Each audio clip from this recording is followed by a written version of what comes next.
ज्यादा जानकारी के लिए हमारे साथ दो मेहमान यहाँ पर जुड़ गए हैं, जिसमें रक्षा विशेषज्ञ मोहम्मद अली शाह और विदेश मामलों के जानकार सौरभ दुबे हमारे साथ जुड़े हुए हैं। आप दोनों का ही बहुत स्वागत है। सबसे पहले मेजर साहब, आपसे ही जानना चाहेंगे कि रूस और यूक्रेन में जंग है, आखिर ये जंग कब तक चलेगी, क्या कयास लगाए जाए इससे? देखिए अंशु जी, बात दरअसल ऐसी है कि ये जंग रातों रात नहीं बिछड़ी है। ये बहुत सालों के बाद ये यहाँ ऐसा माहौल यहाँ पे आया। बहुत सालों तक ये एक रशिया की सही तौर पे तैयारी भी थी। अब जाहिर सी बात है, कुछ चीज अगर धीरे धीरे बिल्डअप होती है तो उतने धीरे टाइम भी लगता है उस तनाव को कम होने में।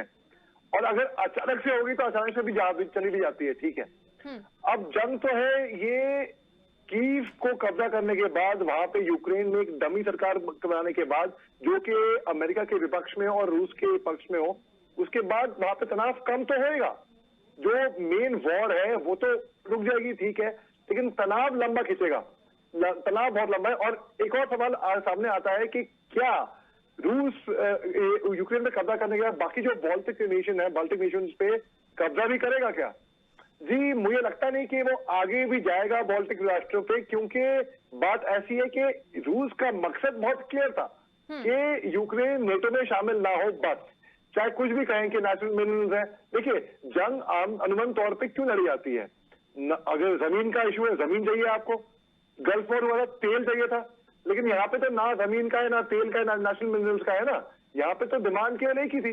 2008 में भी जब उन्होंने जॉर्जिया पे किया था, तब ये था, एक रेड लाइन ड्रॉ कर दी थी कि अब इसके बाद नेटो ने भी 1991 में जेम्स बेकर, जो उनके अमेरिका के फॉरेन सेक्रेटरी थे, इन्होंने वादा भी किया था मिखाइल गोर्बाचोव से कि नेटो आगे अब ईस्ट वर्ड जर्मनी के बाद आगे एक्सपैंड नहीं होगी। मगर आप देखिए, 4 फेजेस में ये इन्होंने 14 राष्ट्रों को दाखिल कर दिया। सन 2004 में देखा और नेशन और नेटो आ गए, देश आ गए। उसके बाद ये चलता। तो जी हाँ, आपका जो सवाल था, ये सवाल हर एक की जबान पे होगा, कब तक ऐसा होएगा? और ये तनाव लंबा खींचने वाला है, बहुत ही लंबा खींचने वाला है। लेकिन जो जंग है, जो मिलिट्री पावर्स को नष्ट करने की बात है, ये बस कीव पे हमला करके ये रशिया बोलेगी ठीक है।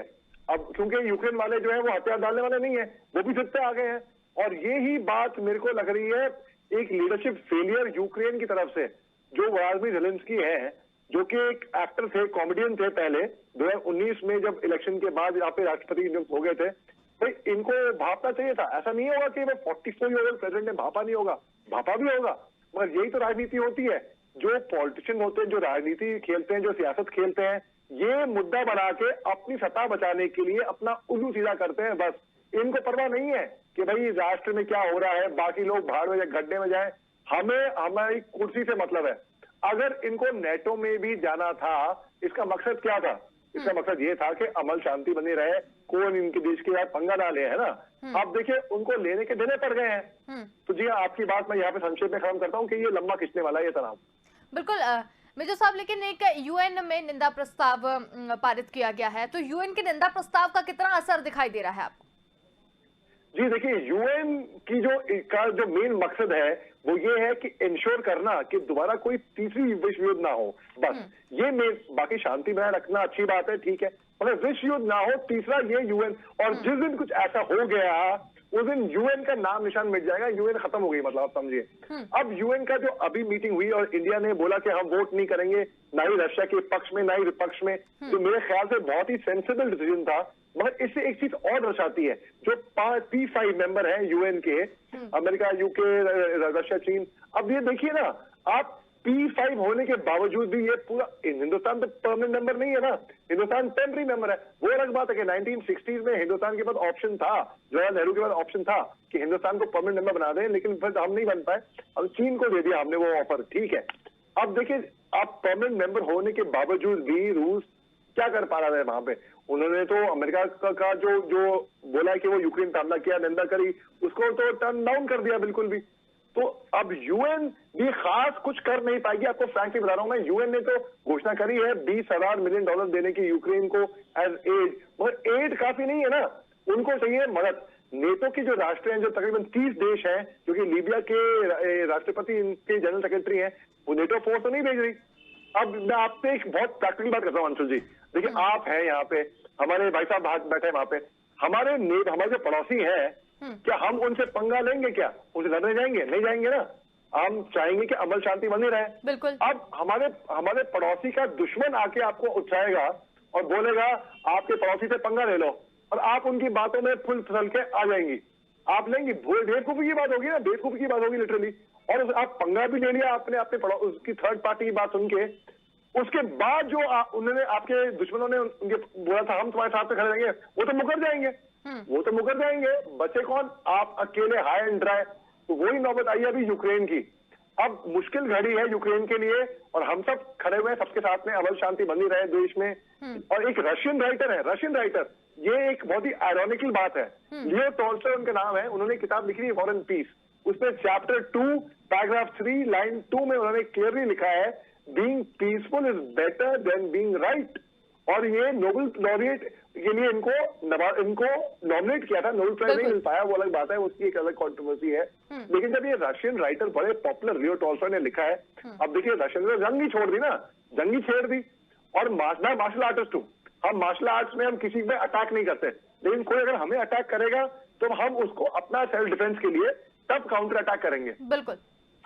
तो वही बात है। तो फिर मैं इसको जस्टिफाई तो नहीं करूंगा कि रशिया ने जो किया, but at the same time मैं ये भी कहूंगा कि व्लादिमीर ज़ेलेंस्की ने जो भी किया, जो भी फुसला के आए, वो ठीक नहीं किया। और दूसरी बात, एक और लीडरशिप फेलियर मैं ये कहूंगा कि भाई ऑक्सफोर्ड, स्टैनफोर्ड, कैम्ब्रिज, हार्वर्ड, वहां पे ऑनलाइन क्लासेस चल रही हैं।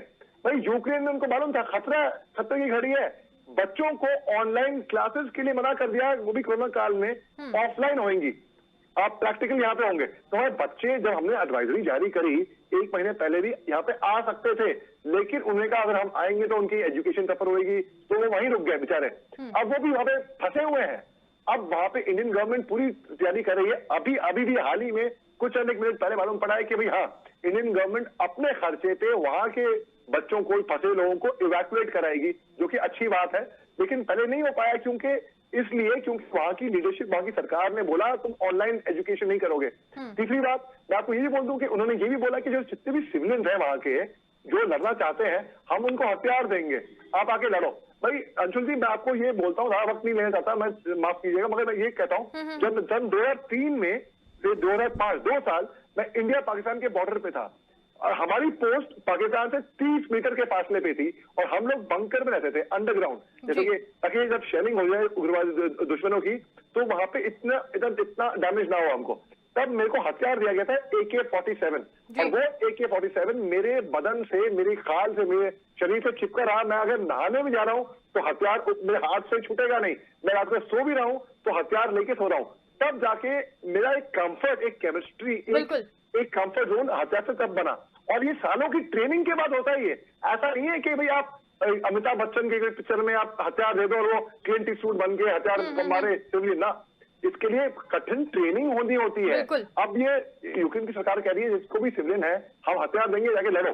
अरे अगर हथियार दे दे आपको बिना ट्रेनिंग के, अंजुल जी, खतरे की घड़ी है, आप कहीं पे अपने दूसरों को आसपास वहां पे ना मार दो। भाई फौजी आदमी से हो जाता है, इसलिए सिविलियन तो क्या और दूर की बात है। और रशिया की ट्रेनिंग, उनकी मिलिट्री और यूक्रेन की कंपेयर बिल्कुल ही नहीं की जा सकती है।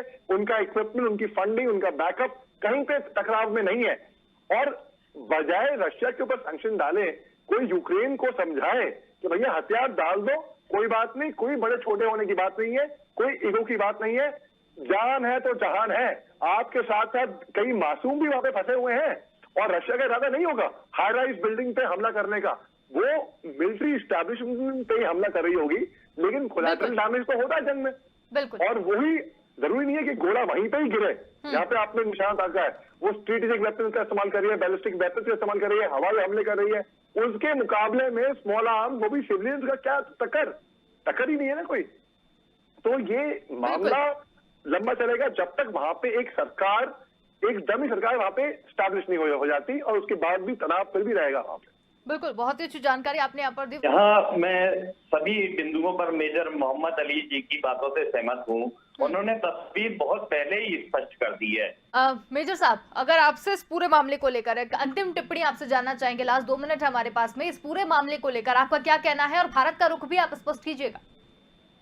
जी, सबसे पहले तो मैं ये बोलूं कि सौरभ दुबे साहब ने जो बात कही, मैं उनसे बिल्कुल इत्तेफाक रखता हूं। उन्होंने बिल्कुल सटीक तरीके से संक्षेप में ये बात समझा दी। और मुझे सबसे अच्छी बात ये लगी अंशु शर्मा जी कि आपको मैं एक बहुत ही बेहतरीन एंकर मानता हूं। क्यों?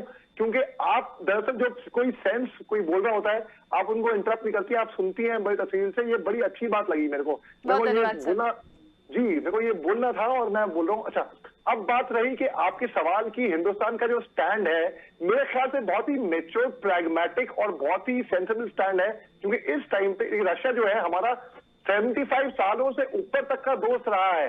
और रशिया, बल्कि हमारी जो बॉलीवुड पिक्चर थी, पृथ्वीराज कपूर, वो ज्यादा बड़े फैन थे हिंदुस्तानियों से। जब हिंदुस्तान के प्रधानमंत्री का असैसिनेशन हुआ राजीव गांधी का, तब रशिया ज्यादा रो रही थी हिंदुस्तानियों से। तो इनके साथ एक डिफेंस पार्टनरशिप ही नहीं है केवल, वो तो है ही है, केवल वो ही नहीं है, इकोनॉमिकल टाइज ही नहीं है, डिप्लोमेट या पॉलिटिकल या डिप्लोमेटिक या मिलिट्री टाइज ही नहीं है, एक इमोशनल कनेक्शन है रशिया के साथ हमारा, हिंदुस्तान का। तो वो हम वो रिश्ता कभी बिगाड़ना नहीं चाहेंगे। बिल्कुल। तो हिंदुस्तान ने जो बोला कि वो यूएनएससी में रशिया के पक्ष में या विपक्ष में वोट नहीं करेंगे, मेरे ख्याल से वो बहुत ही सेंसिबल डिसीजन था। अब बात रही यूक्रेन की। यूक्रेन भी हमारा मिलिट्री पार्टनर है, यूक्रेन भी हमारा दोस्त है। हमारे 20,000 से ज्यादा लोग वहां पे पढ़ते हैं और हमारी पूरी हमदर्दी है यूक्रेन के साथ।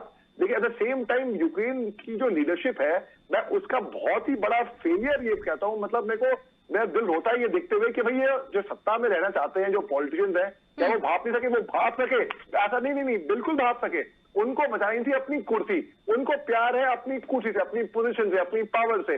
वो चाहते हैं कि भाई अगले बार भी उनको वोट मिले, वही पावर में आए। वो ये नहीं देखते कि भाई क्या देश में गुजर रही है, क्या लोगों की भावनाएं नहीं देखते वो। तो इस बात से मेरे को बहुत नाराजगी है अंशुल जी। बिल्कुल, बहुत ही अच्छी जानकारी आप दोनों ने ही यहाँ पर दी। और रूस और यूक्रेन के अभी क्या वास्तविक हालात है उसके ऊपर जो आपने बात कही, बहुत ही अच्छी करी। आपने समय निकाला और हमारे साथ जुड़े उसके लिए बहुत धन्यवाद।